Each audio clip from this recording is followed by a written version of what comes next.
ಈ ಸಿನಿಮಾದಲ್ಲಿ ಬ್ಯಾಲ್ಬನ್ ಅಂತ ಒಂದೇ ಒಂದು ಪವರ್ಫುಲ್ ಡೆವಿಲ್ ಇರುತ್ತೆ. ಮೊದಲಿಗೆ ಒಬ್ಳು ಹೆಂಗಸಿಗೆ ಅಂಟ್ಕೊಂಡಿದ್ದ ಬ್ಯಾಲ್ಬನ್ ಆಮೇಲೆ ಅದನ್ನ ಬಿಡಿಸಿ ಓಡಿಸೋಕ್ ಬಂದ ಫಾದರ್ ಅನ್ನ ಹಿಡ್ಕೊಂಡ್ ಬಿಡತ್ತೆ. ಆದ್ರೆ ಆ ಮೂಮೆಂಟ್ ಅಲ್ಲಿ ಫಾದರ್ ಇಂದ ಒಂದೇ ಒಂದು ತಪ್ಪು ನಡೆದಿದ್ದಕ್ಕೆ ಅಲ್ಲಿ ಬೇರೆನೆ ಕಥೆ ನಡೆಯುತ್ತೆ. ಅದಾದ ನಂತರ ಆ ಡೆವಿಲ್ ತನ್ನ ಪವರ್ ಅನ್ನ ತೋರ್ಸೋಕೆ ಶುರು ಮಾಡತ್ತೆ. ಅದರ ಟಾರ್ಗೆಟ್ ದೊಡ್ಡವರಿಗಿಂತ ಹೆಚ್ಚು ಮಕ್ಕಳೇ ಆಗಿರ್ತಾರೆ. ಹಾಗೆ ಅದರ ಪರಿಣಾಮದಿಂದ ಇಡೀ ಊರನ್ನೇ ಸ್ಮಶಾನ ಮಾಡುವ ಹಂತಕ್ಕೆ ಬಂದು ತಲುಪಿರತ್ತೆ. ಇಷ್ಟೆಲ್ಲ ಘಟನೆಗಳು ಅದೇ ಫಾದರ್ನ ಕಣ್ಣು ಮುಂದೆ ಆಗ್ತಿರೋದಿಕ್ಕೆ ಅವನಿಗೆ ತನ್ನ ತಪ್ಪಿಂದಾನೇ ಇದೆಲ್ಲ ಆಗ್ತಿದೆ, ಹಾಗಾಗಿ ತಾನೇ ಇದನ್ನೆಲ್ಲ ಸರಿ ಮಾಡ್ಬೇಕು ಅನ್ನೋ ಯೋಚನೆ ಬರುತ್ತೆ. ಅದೇ ಟೈಮ್ಗೆ ಬ್ಯಾಲ್ಬನ್ ಇರೋ ಪ್ಯಾರೆಂಟ್ ಬಾಡಿಯ ಬಗ್ಗೆ ಆಘಾತಕಾರಿ ಸತ್ಯ ಗೊತ್ತಾಗತ್ತೆ. ಆದ್ರೆ ಆ ಟೈಮಲ್ಲಿ ಅವನು ಇರೋ ಪೊಸಿಷನ್ಗೆ ಏನು ಮಾಡ್ಬೇಕು ಅಂತಾನೆ ಗೊತ್ತಾಗಲ್ಲ. ಆದ್ರೂ ಕೊನೆಗೆ ಒಂದು ದಾರಿಯನ್ನ ಕಂಡುಹಿಡಿತಾನೆ. ಹಾಗಾದ್ರೆ ಅದು ಏನಂತ ನೋಡೋಣ. ದ ಎಕ್ಸಾರ್ಸಿಸಮ್ ಆಫ್ ಗಾಡ್ ಎಂಬ ಮೂವಿಯ ಕಥೆಯಲ್ಲಿ ಮೂವಿಯ ಸ್ಟಾರ್ಟಿಂಗ್ ಅಲ್ಲಿ ಒಬ್ಬ ವ್ಯಕ್ತಿ ಗಾಬರಿ ಮಾಡ್ಕೊಂಡು ಚರ್ಚ್ಗೆ ಬಂದಿರ್ತಾನೆ. ಅಲ್ಲಿ ಫಾದರ್ ಪೀಟರ್ ನ ಮೀಟ್ ಆಗಿ ಅರ್ಜೆಂಟ್ ಅಲ್ಲಿ ಕಾರಲ್ಲಿ ಕೂರಿಸ್ಕೊಂಡು ಮನೆಗೆ ತಗೊಂಡು ಹೋಗ್ತಾನೆ.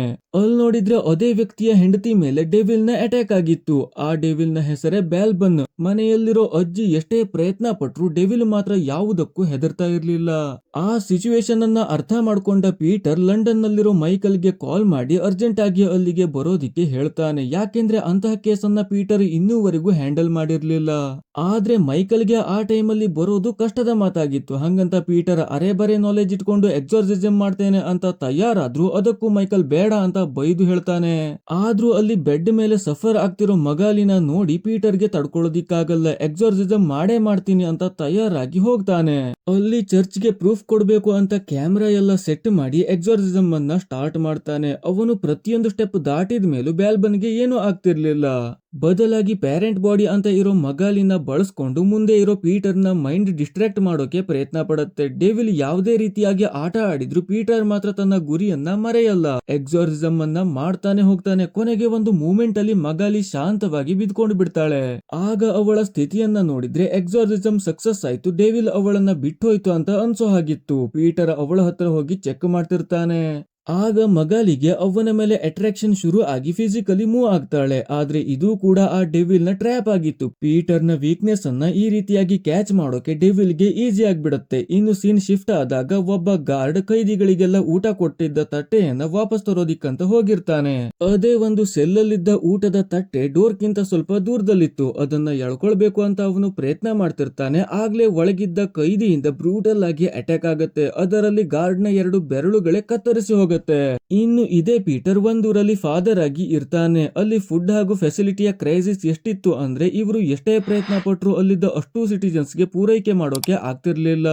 ಅಲ್ಲಿ ಮತ್ತೊಂದು ವಿಷಯ ಏನಂದ್ರೆ ಇದೇ ಡೆವಿಲ್ ನ ಕಾರಣದಿಂದ ಪ್ರತಿಯೊಬ್ಬ ಮಕ್ಕಳಲ್ಲೂ ವೈರಸ್ ಹರಡ್ತಾ ಇತ್ತು. ಆದ್ರೆ ಇದು ಡೆವಿಲ್ ನ ಕಾರಣದಿಂದ ಆಗ್ತಿರೋದು ಅಂತ ಒಬ್ರಿಗೂ ಗೊತ್ತಿರ್ಲಿಲ್ಲ. ಆ ವೈರಸ್ ಹರಡಿದ ಮೇಲೆ ಎಷ್ಟೇ ರಿಲಿಜಿಯಸ್ ಪ್ರಾಕ್ಟೀಸ್ ಮಾಡಿದ್ರು ಅಥವಾ ಹಾಸ್ಪಿಟಲ್ ಗೆ ಅಡ್ಮಿಟ್ ಮಾಡಿದ್ರು ಒಬ್ರು ಜೀವಂತವಾಗಿ ಉಳಿತಾ ಇರ್ಲಿಲ್ಲ. ಅಷ್ಟಾದ್ರೂ ಕೂಡ ಒಬ್ರನ್ನಾದ್ರೂ ಉಳಿಸ್ಕೊಳ್ಬೇಕು ಅಂತ ಆಸೆಯಿಂದ ಟ್ರೀಟ್ಮೆಂಟ್ ಕೊಡ್ಲಾಗ್ತಾ ಇತ್ತು. ಮಕ್ಕಳಿಗೆಲ್ಲ ಹೀಗಾಗ್ತಾ ಇದೆ ಅಂತ ಟೆನ್ಷನ್ ನಲ್ಲಿರೋ ಪೇರೆಂಟ್ಸ್ ಗಳನ್ನ ಹಾಗೇನೆ ಉಳಿದ ಸಿಟಿಜನ್ ಗಳನ್ನ ರಿಲಿಜಿಯಸ್ ಸ್ಪೀಚ್ ಮೂಲಕ ಪೀಟರ್ ಧೈರ್ಯವನ್ನ ತುಂಬುತ್ತಾ ಇದ್ದ. ಇಷ್ಟೆಲ್ಲ ಆಗ್ತಾ ಇರೋದು ಆ ರಾತ್ರಿ ತಾನು ಮಾಡಿರೋ ತಪ್ಪಿಂದ ಅಂತ ಯೋಚಿಸಿ ಪೀಟರ್ಗೆ ಗಿಲ್ಟ್ ಫೀಲ್ ಆಗ್ತಿತ್ತು. ಆ ತಪ್ಪನ್ನ ಒಪ್ಪಿಕೊಂಡು ದೇವರಲ್ಲಿ ಶರಣಾದ್ರೆ ಇವರಿಗೆ ಬಂದಿರೋ ಸಂಕಷ್ಟ ಎಲ್ಲ ದೂರ ಆಗತ್ತೆ ಅಂತಾನೆ ನಂಬಿರ್ತಾನೆ. ಇದೇ ಕಾರಣಕ್ಕೆ ಧೈರ್ಯ ತಂದ್ಕೊಂಡು ವ್ಯಾಟಿಕನ್ ಸಿಟಿಯ ಚರ್ಚ್ಗೆ ಹೋಗ್ತಾನೆ. ಅಲ್ಲಿ ಇನ್ನೇನು 18 ವರ್ಷದ ಹಿಂದೆ ನಡೆದ ಘಟನೆಯ ವಿಡಿಯೋ ರೆಕಾರ್ಡಿಂಗ್ಸ್ ಅನ್ನ ಕೊಟ್ಟು ತಪ್ಪನ್ನ ಒಪ್ಕೊಳ್ಬೇಕು ಅಂತ ಮಾಡುವಷ್ಟರಲ್ಲಿ ಅಲ್ಲಿನ ಬಿಷಪ್ ಇಷ್ಟು ವರ್ಷಗಳಿಂದ ಜನರ ಸೇವೆ ಮಾಡ್ಕೊಂಡು ಬಂದಿರೋದಕ್ಕೆ ಪೀಟರ್ ನನ್ನ ಹೊಗಳೋಕೆ ಶುರು ಮಾಡ್ತಾನೆ. ಹಾಗೇನೆ ಇನ್ನು ಈ ಕೆಲಸ ಹೆಚ್ಚಾಗ್ಲಿ ಅನ್ನೋ ಕಾರಣಕ್ಕಾಗಿ ತುಂಬಾನೇ ಫಂಡಿಂಗ್ ಅನ್ನ ಕೊಡ್ತಾನೆ. ಇದರಿಂದ ಪೀಟರ್ ಕ್ಷಮಾಪಣೆ ಕೇಳೋದನ್ನ ಕ್ಯಾನ್ಸಲ್ ಮಾಡಿ ಅದೇ ಹಳ್ಳಿಗೆ ವಾಪಸ್ ಆಗ್ತಾನೆ. ಬಂದಿದ್ದ ಫಂಡಿಂಗ್ ಇಂದ ಮೆಡಿಕಲ್ ಫೆಸಿಲಿಟಿಯನ್ನ ಹಾಸ್ಪಿಟಲ್ ಗೆ ತಂದು ಕೊಡ್ತಾನೆ. ಇಷ್ಟಾದ್ರೂ ಕ್ಷಮಾಪಣೆ ಕೇಳಬೇಕು ಅನ್ನೋದು ಅವನ ಮನಸ್ಸಲ್ಲಿ ಕೂತೋಗಿತ್ತು. ರೂಮ್ ಅಲ್ಲಿ ಒಬ್ಬನೇ ಇದ್ದಾಗ ಅದನ್ನೇ ನೆನೆಸ್ಕೊಂಡು ತಪಾಯ್ತು ಅಂತ ದೇವರಲ್ಲಿ ಬೇಡ್ಕೊಳ್ತಾ ಇರ್ತಾನೆ. ಆಗ್ಲೇ ಒಂದು ಕಡೆಯಿಂದ ವಿಚಿತ್ರವಾಗಿ ಯಾರೋ ಕೂಗಿಕೊಂಡಂತೆ ಸೌಂಡ್ ಕೇಳಿಸುತ್ತೆ. ಪೀಟರ್ ಸೌಂಡ್ ಕೇಳಿಸಿದ ಕಡೆನೆ ಹೋಗ್ತಾನೆ. ಆ ಸೌಂಡ್ ಪ್ರೇಯರ್ ಹಾಲ್ ಇಂದ ಬರ್ತಾ ಇತ್ತು. ಪೀಟರ್ ಅಲ್ಲಿಗೆ ಹೋಗಿ ನೋಡಿದ್ರೆ ಯಾರು ಕಾಣಿಸಲ್ಲ. ಆದ್ರೆ ಹಿಂದೆಯಿಂದ ಯಾರೋ ಬಂದಂತೆ ಅವನಿಗೆ ಫೀಲ್ ಆಗತ್ತೆ. ಹಾಗೆ ಅಲ್ಲಿ ಹುಡುಕ್ತಾ ಇದ್ದಾಗ ರಕ್ತದ ಹನಿಗಳು ಬೀಳ್ತಾ ಹೋಗಿರೋದು ಕಾಣಿಸುತ್ತೆ. ಅದನ್ನೇ ಫಾಲೋ ಮಾಡ್ಕೊಂಡು ಹೋದಾಗ ಒಂದು ಮೂಲೆಯಲ್ಲಿ ಯಾರೋ ಒಬ್ಬ ವ್ಯಕ್ತಿ ನಿಂತಂತೆ ಕಾಣಿಸುತ್ತೆ. ಅವನನ್ನ ಮಾತನಾಡ್ಸೋಣ ಅಂತ ನೋಡಿದಾಗ ಕೆಟ್ಟದಾಗಿ ಮುಖ ಮಾಡ್ಕೊಂಡು ಪೀಟರ್ ಮೇಲೆನೆ ಅಟ್ಯಾಕ್ ಮಾಡ್ತಾನೆ. ಆದ್ರೆ ಮರುಕ್ಷಣನೇ ಅವನು ಇಲ್ಲದಂತಾಗ್ತಾನೆ. ಇದಾಗಿ ಸ್ವಲ್ಪ ಹೊತ್ತಿನ ನಂತರ ಪೀಟರ್ಗೆ ಮತ್ತೊಂದು ಸಲ ಅವನೇ ಕಾಣಿಸ್ಕೊಳ್ತಾನೆ. ಆದ್ರೆ ಈ ಸಲಕ್ಕೆ ಪೀಟರ್ಗೆ ಎಚ್ಚರ ಆಗತ್ತೆ. ಅಂದ್ರೆ ಇಷ್ಟೊತ್ತು ಕಂಡಿದ್ದು ಬರೀ ಒಂದು ಕನ್ಸಾಗಿತ್ತು. ಆಗ ಪೀಟರ್ಗೆ ಒಂದು ಕಾಲ್ ಬರುತ್ತೆ. ಮಾಡಿದ್ದು ಉರಿಬೆ ಅಂತ ಜೈಲ್ನ ಕಂಟ್ರೋಲ್ ಮಾಡೋ ಆಫೀಸರ್ ಆಗಿದ್ದ. ಅಲ್ಲಿ ಒಬ್ಬಳು ಫೀಮೇಲ್ ಪ್ರಿಸನರ್ ನ ಕಂಡೀಷನ್ ಕ್ರಿಟಿಕಲ್ ಆಗಿತ್ತು. ಆದ್ರೆ ಅವಳ ಬಿಹೇವಿಯರ್ ನೋಡಿದ್ರೆ ಅದು ಡಾಕ್ಟರ್ ಇಂದ ಸಾಲ್ವ್ ಆಗೋ ಪ್ರಾಬ್ಲಮ್ ತರ ಕಾಣ್ತಾ ಇರ್ಲಿಲ್ಲ. ಹಾಗಾಗಿ ಉರಿಬೆ ಪೀಟರ್ ಹತ್ರ ಅರ್ಜೆಂಟ್ ಆಗಿ ಬರೋದಿಕ್ಕೆ ಹೇಳ್ತಾನೆ. ಪೀಟರ್ ಪ್ರಿಸನ್ ಗೆ ಹೋದಾಗ ಅಲ್ಲಿ ಡಾಕ್ಟರ್ ಕೂಡ ಬಂದಿರ್ತಾನೆ. ಈಗ ಸಫರ್ ಆಗ್ತಿರೋದು ಎಸ್ಪರೆಂಜಾ ಅಂತ ಒಬ್ಬಳು ಫೀಮೇಲ್ ಕೈದಿ ಆಗಿರ್ತಾಳೆ. ಅವಳನ್ನ ಜೈಲಿಗೆ ಹಾಕೋದಕ್ಕೆ ಕಾರಣ ಅವಳು ಮಾಡಿದ್ದ ಒಂದೇ ಒಂದು ಮರ್ಡರ್ ಆಗಿರತ್ತೆ. ಆದ್ರೆ ಮರ್ಡರ್ ಮಾಡಿದ ನಂತರ ಕೈಕಾಲನ್ನೆಲ್ಲ ಉಲ್ಟಾ ಮಾಡ್ಕೊಂಡು ಮರಕ್ಕೆ ನೇತಾಡ್ತಾ ಇರೋ ಸ್ಥಿತಿಯಲ್ಲಿ ಪೊಲೀಸರಿಗೆ ಸಿಕ್ಕಿರ್ತಾಳೆ. ಈಗ ನೋಡಿದ್ರೆ 2 ವಾರದಿಂದ ಹೊಟ್ಟೆಗೆ ಏನೂ ತಿನ್ನದೆ ಒದ್ದಾಡ್ತಾ ಇರ್ತಾಳೆ. ಪೀಟರ್ ಹೋಗಿ ಅವಳನ್ನ ಮಾತನಾಡಿಸಿದಾಗ ಮಕ್ಕಳನ್ನ ಕಂಟ್ರೋಲ್ಗೆ ತಗೊಂಡಿರೋ ವಿಷಯ ಹೇಳಿ ಆ ದಿನ ಮಗಾಲಿ ಜೊತೆಯಲ್ಲಿ ನಡೆದ ಇನ್ಸಿಡೆಂಟ್ ಅನ್ನ ನೆನಪು ಮಾಡ್ತಾಳೆ. ಇದರಿಂದ ಪೀಟರ್ ಮತ್ತೆ ಅಪ್ಸೆಟ್ ಆಗಿ ಅಲ್ಲಿಂದ ಹೊರಗೆ ಬಂದು ಬಿಡ್ತಾನೆ. ಎಲ್ಲರೂ ಇನ್ನೇನು ಗೇಟ್ ಕ್ಲೋಸ್ ಮಾಡಿರ್ತಾರೆ. ಆಗ್ಲೇ ಎಸ್ಪರೆಂಜಾ ಜೋರಾಗಿ ಕಿರುಚಾಡಿ ಅಲ್ಲಿದ್ದವರ ಕಿವಿ ತಮಟೆ ಡ್ಯಾಮೇಜ್ ಆಗೋ ಹಾಗೆ ಮಾಡ್ತಾಳೆ. ಇದಾದ ನಂತರ ಹೊರಗ್ ಬಂದು ಎಲ್ಲರೂ ಸೇರಿ ಕೇಸ್ ಬಗ್ಗೆ ಚರ್ಚೆ ಮಾಡ್ತಾ ಇರ್ತಾರೆ. ಆಗ ಅಲ್ಲಿಗೆ ಒಬ್ಳು ಹೆಂಗಸು ಬಂದು ಪೀಟರ್ ಹತ್ರ ನೀನೇ ನಿನ್ನ ಮಗಳನ್ನ ಕಾಪಾಡ್ಬೇಕು ಅಂತ ಹೇಳ್ತಾಳೆ. ಆ ಹೆಂಗಸು ಬೇರೆ ಯಾರೂ ಅಲ್ಲ, 18 ವರ್ಷದ ಹಿಂದೆ ಪೊಸೆಸ್ ಆಗಿದ್ದ ಮಗಾಲಿ. ಆ ದಿನ ಪೀಟರ್ ಮಾಡಿದ್ದ ತಪ್ಪಿಂದಾನೆ ಎಸ್ಪರೆಂಜಾ ಹುಟ್ಟಿದ್ದಾಗಿತ್ತು. ಹಾಗೇನೆ ಅವಳ ಒಳಗೆ ಪೀಟರ್ ಮೂಲಕ ಡೆವಿಲ್ ಟ್ರಾನ್ಸ್ಫರ್ ಆಗಿದ್ದಾಗಿತ್ತು. ಈಗ ಪೀಟರ್ ಮತ್ತೆ ಎಕ್ಸಾರ್ಸಿಸಮ್ ನ ವಿಷಯ ಮಾತಾಡೋಕೆ ವ್ಯಾಟಿಕನ್ ಗೆ ಹೋಗಿರ್ತಾನೆ. ಅಲ್ಲಿ ಇವನ ಮೇಲೆ ಗುಡ್ ಇಂಪ್ರೆಷನ್ ಇರೋ ಕಾರಣಕ್ಕೆ ಎಲ್ಲ ಕೆಲಸ ಸುಸೂತ್ರವಾಗಿ ಆಗತ್ತೆ. ಇವನಿಗೆ ಬೇಕಾಗಿರುವಂತೆ ಎಕ್ಸಾರ್ಸಿಸಮ್ ಮಾಡೋಕೆ ಪರ್ಮಿಷನ್ ಸಿಗತ್ತೆ. ಹಾಗೇನೆ ಅದಕ್ಕಂತ ಒಬ್ಬ ಸ್ಪೆಷಲಿಸ್ಟ್ ನ ಕಳಿಸೋದಾಗಿ ವ್ಯಾಟಿಕನ್ ಹೇಳುತ್ತೆ. ಅದಕ್ಕೆ ಪೀಟರ್ ಸೆಲೆಕ್ಟ್ ಮಾಡಿ ಕರೆಸಿಕೊಂಡಿದ್ದು ಅದೇ ಹಳೆಯ ಮೈಕಲ್ ಅನ್ನ. ಅವನು ಇಂತಹ ಕೇಸ್ಗಳನ್ನ ತುಂಬಾನೇ ಹ್ಯಾಂಡಲ್ ಮಾಡಿದ್ದ. ಹಾಗೇನೆ ಎಲ್ಲದರಲ್ಲೂ ಸಕ್ಸಸ್ ಆಗಿದ್ದ. ಇನ್ನು ರಾತ್ರಿ ಪೀಟರ್ ಒಂದ್ ಕಡೆ ಕೂತು ಮೊದಲು ಏನೇನೆಲ್ಲ ಆಯ್ತು, ಹೇಗೆ ಬ್ಯಾಲ್ಬನ್ ಅವನ ಒಳಗೆ ಪ್ರವೇಶ ಮಾಡಿ ಕಂಟ್ರೋಲ್ಗೆ ತಗೊಂಡ, ನಂತರ ಹೇಗೆ ಒಂದು ಬಾಡಿಯಿಂದ ಮತ್ತೊಂದು ಬಾಡಿಗೆ ದಾಟ್ ಹೋದ ಅನ್ನೋದನ್ನೆಲ್ಲ ಡೀಟೇಲ್ ಆಗಿ ಯೋಚನೆ ಮಾಡ್ತಾನೆ. ಇದೆಲ್ಲ ಆಗಿದ್ದು ಯಾವುದೋ ಒಂದು ಒಳ್ಳೆಯ ಕಾರಣಕ್ಕೆ ಆಗಿರಬಹುದು ಅಂತ ಅಂದುಕೊಳ್ತಾನೆ. ಹಾಗೇನೆ ವಿಡಿಯೋ ರೆಕಾರ್ಡಿಂಗ್ ಇದ್ದ ಕ್ಯಾಸೆಟ್ ಅನ್ನ ಬೆಂಕಿಯಲ್ಲಿ ಹಾಕಿ ಸುಟ್ಟು ಬಿಡ್ತಾನೆ. ಆಗ ಅಲ್ಲಿಗೆ ಮೈಕಲ್ ಬರ್ತಾನೆ. ಇಷ್ಟು ವರ್ಷದ ಎಕ್ಸ್ಪೀರಿಯನ್ಸ್ ಇಂದ ಮೈಕಲ್ಗೆ ಏನೋ ಒಂದಷ್ಟು ವಿಷಯಗಳು ಅರಿವಿಗೆ ಬಂದಿರತ್ತೆ. ಅವನು ಹೇಳ್ತಾನೆ, ಬ್ಯಾಲ್ಬನ್ ಅಂದ್ರೆ ಸಣ್ಣ ಸಾಮಾನ್ಯ ಡೆವಿಲ್ ಅಲ್ಲ, ಅವನು ರಾಜಮನೆತನದ ಸದಸ್ಯ. ಹಾಗೇನೆ ಅವನ ಹತ್ರ ಸೈನ್ಯ ಕೂಡ ಇದೆ ಅಂತ ಹೇಳ್ತಾನೆ. ಜೊತೆಗೆ ಬ್ಯಾಲ್ಬನ್ ಯಾವುದೋ ಸ್ಟ್ರಾಂಗ್ ರೀಸನ್ ಇಟ್ಕೊಂಡು ನಿನ್ ಹಿಂದೆ ಬಿದ್ದಿದ್ದಾನೆ ಅಂತಾನು ಹೇಳ್ತಾನೆ. ಇನ್ನು ಚರ್ಚ್ ಅಲ್ಲಿ ಒಬ್ಬಳು ನನಗೆ ಯಾರೋ ಓಡಾಡದಂತೆ ಫೀಲ್ ಆಗತ್ತೆ. ಇವಳು ಅದೇ ಸೈಡ್ ಗೆ ಹೋಗಿ ನೋಡ್ತಾಳೆ. ಅಲ್ಲೊಂದು ಫ್ಲೋರ್ ಮೇಲೆ ರಕ್ತದ ಹನಿ ಬಿದ್ದಿತ್ತು. ಹಾಗೇನೆ ಸತ್ತು ಕೊಳೆತು ಹೋಗಿರೋ ಒಂದು ನ್ಯೂ ಬಾರ್ನ್ ಬೇಬಿ ಬಟ್ಟೆಯಲ್ಲಿ ಸುತ್ಕೊಂಡಿತ್ತು. ಈ ನನಗೆ ತುಂಬಾನೇ ಭಯ ಆಗ್ತಿರತ್ತೆ. ಏನು ಮಾಡ್ಬೇಕು ಅಂತಾನೆ ಗೊತ್ತಾಗದೆ ಮೈಂಡ್ ಎಲ್ಲ ಬ್ಲಾಂಕ್ ಆಗಿರತ್ತೆ. ಆಗ್ಲೇ ಅವಳ ಹಿಂದೆ ಇದ್ದ ಮ್ಯಾನಿಕ್ವಿನ್ ಗೆ ಜೀವ ಬರುತ್ತೆ. ಅಂದ್ರೆ ಅದು ಯಾವುದೋ ಒಂದು ಮೆಟೀರಿಯಲ್ ಆಗಿರ್ಲಿಲ್ಲ, ಅದು ಸ್ವತಃ ಬ್ಯಾಲ್ಬನ್ ನ ಸೈನ್ಯದ ಒಂದು ಕ್ಯಾರೆಕ್ಟರ್ ಆಗಿತ್ತು. ಅದೇ ಕ್ಯಾರೆಕ್ಟರ್ ನನ್ನನ್ನ ಎಳ್ಕೊಂಡು ಹೋಗ್ಬಿಡತ್ತೆ. ಅದೇ ಚರ್ಚ್ ನ ಮತ್ತೊಂದು ರೂಮ್ ಅಲ್ಲಿ ಒಂದಷ್ಟು ಮಕ್ಕಳು ಮಲ್ಕೊಂಡಿರ್ತಾರೆ.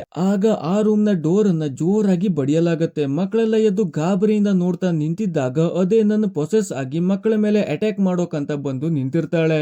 ಅವಳು ಇನ್ನೇನು ಬಂದ ಕೆಲಸ ಮುಗಿಸ್ಬೇಕು ಅಂತ ಮಕ್ಕಳ ಹತ್ರ ಬರ್ತಾಳೆ. ಆಗ್ಲೇ ಹಿಂದೆಯಿಂದ ಮಗಾಲಿ ಬಂದು ಅವಳನ್ನ ಹಿಡಿದು ತಡೆಯೋದಕ್ಕೆ ನೋಡ್ತಾಳೆ. ಆಗ ಕೂಗಾಟ ಕೇಳಿಸ್ಕೊಂಡು ಮೈಕಲ್ ಹಾಗೂ ಪೀಟರ್ ಬಂದು ನನ್ನನ್ನ ಕಂಟ್ರೋಲ್ ಮಾಡ್ತಾರೆ. ಇಲ್ಲ ಅಂದಿದ್ರೆ ಟೋಟಲ್ ಆಗಿ ದೊಡ್ಡ ದುರ್ಘಟನೆ ನಡೆದು ಹೋಗ್ತಿತ್ತು. ಆದ್ರೆ ಒಂದು ಸಮಸ್ಯೆ ಏನಂದ್ರೆ ಈಗ ಅಲ್ಲಿ ಸೇಫ್ ಆಗಿದ್ದ ಮಕ್ಕಳಿಗೂ ವೈರಸ್ ಅಂಟಿ ಹೋಗಿರತ್ತೆ. ಇದಾದ ನಂತರ ಪೀಟರ್ ಡಾಕ್ಟರ್ ನ ಜೊತೆಗೆ ಮೈಕಲ್ ನ ತಗೊಂಡು ಎಸ್ಪರೆಂಜಾ ಇರೋ ಸೆಲ್ ಗೆ ಹೋಗ್ತಾನೆ. ಅಲ್ಲಿ ಅವಳ ಹತ್ರ ಮೈಕಲ್ ಸ್ವಲ್ಪ ಉಲ್ಟಾ ಮಾತಾಡ್ತಾನೆ.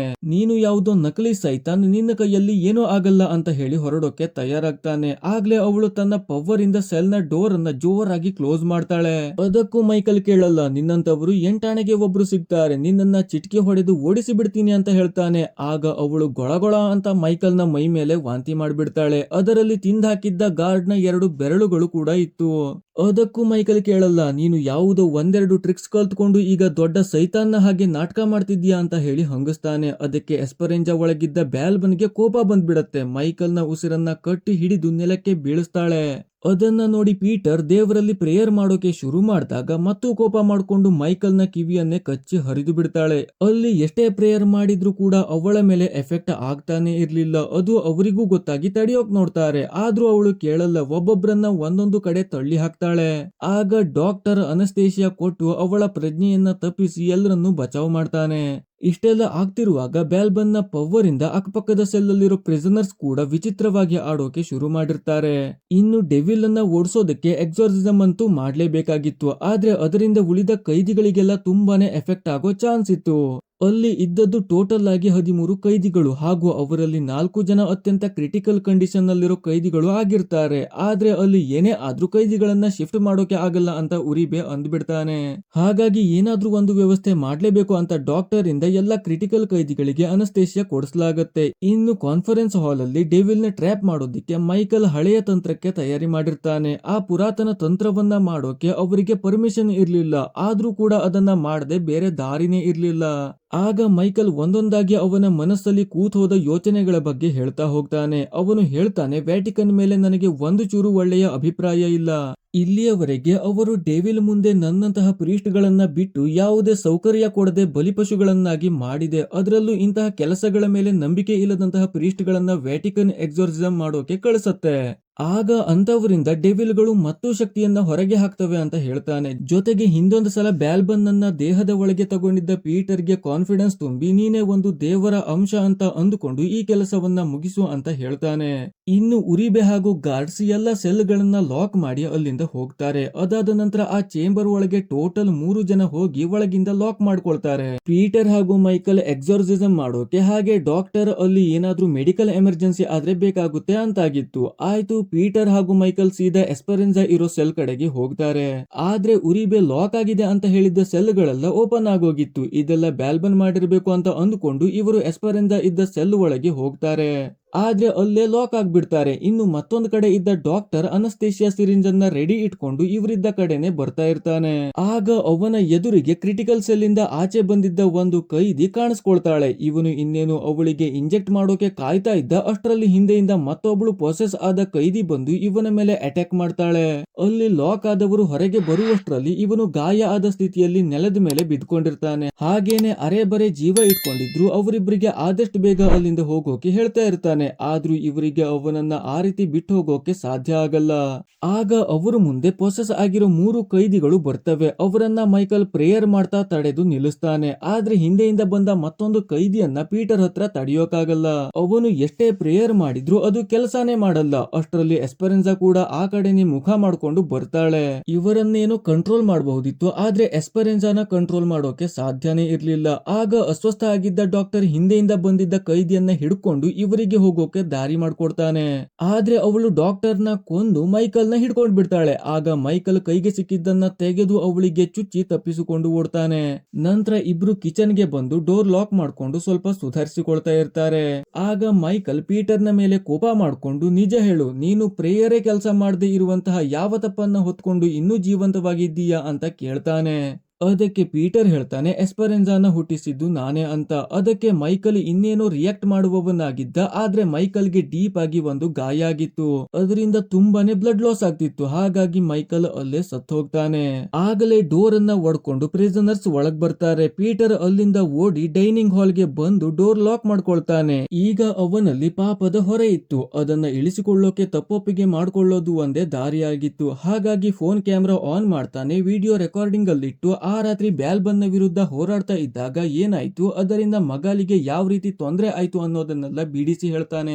ನಂತರ ಆ ವಿಡಿಯೋವನ್ನ ಬಿಷಪ್ ಗೆ ಕಳಿಸ್ತಾನೆ. ಅದಾದ ನಂತರ ಎಲ್ಲಾ ಪ್ರೊಸೆಸ್ ಆದವರನ್ನ ಎದುರು ಹಾಕೊಂಡು ನಿಲ್ತಾನೆ. ಎಲ್ಲಾ ಖೈದಿಗಳು ಇನ್ನೇನು ಇವನ ಹತ್ರಕ್ಕೆ ಬರ್ತಾ ಇರ್ತಾರೆ. ಆಗ್ಲೇ ಇವನು ಪವರ್ಫುಲ್ ಆಗಿ ಪ್ರೇಯರ್ ಮಾಡ್ತಾ ಅವರನ್ನೆಲ್ಲ ನೆಲಕ್ಕೆ ಕೆಡವಿ ಬಿಡ್ತಾನೆ.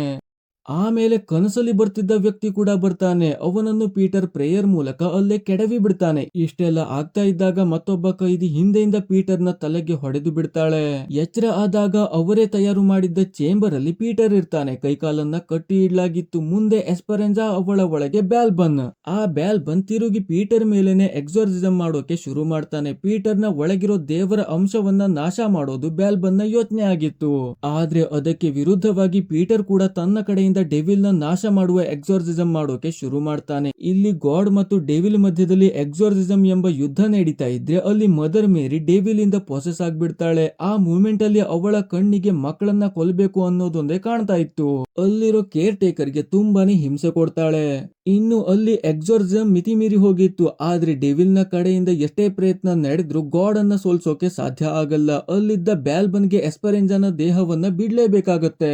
ಇಷ್ಟೆಲ್ಲ ಆದಾಗ ಮತ್ತೆ ಎಲ್ಲ ನಾರ್ಮಲ್ ಆಗತ್ತೆ. ಪೀಟರ್ನ ಗೌರವ ಕೂಡ ಎಲ್ಲರ ಮುಂದೆ ತುಂಬಾನೇ ಹೆಚ್ಚಾಗತ್ತೆ. ವ್ಯಾಟಿಕನ್ ನಿಂದ ಕಂಗ್ರ್ಯಾಚುಲೇಟ್ ಮಾಡೋಕೆ ಬಿಷಪ್ ಕೂಡ ಬಂದಿರ್ತಾನೆ.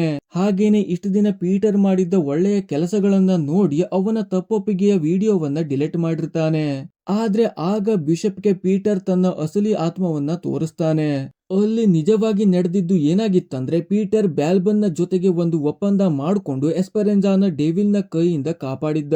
ಆಮೇಲೆ ಒಪ್ಪಂದದ ಪ್ರಕಾರ ತನ್ನ ದೇಹವನ್ನ ಬ್ಯಾಲ್ಬನ್ಗೆ ಕೊಟ್ಟಿರ್ತಾನೆ. ಅಂದ್ರೆ ಈಗ ಇದ್ದಿದ್ದು ದೇಹ ಪೀಟರ್ದು, ಆತ್ಮ ಬ್ಯಾಲ್ಬನ್ದು ಆಗಿತ್ತು. ಹೀಗೆ ಮೈಕಲ್ ಹೇಳಿರೋ ಕೊನೆಯ ದಾರಿ ಅಂದ್ರೆ ಒಪ್ಪಂದವನ್ನ ಮಾಡ್ಕೊಂಡೇ ಎಲ್ಲವನ್ನ ಪರಿಹಾರ ಮಾಡ್ಬೇಕಾಗಿ ಬರುತ್ತೆ.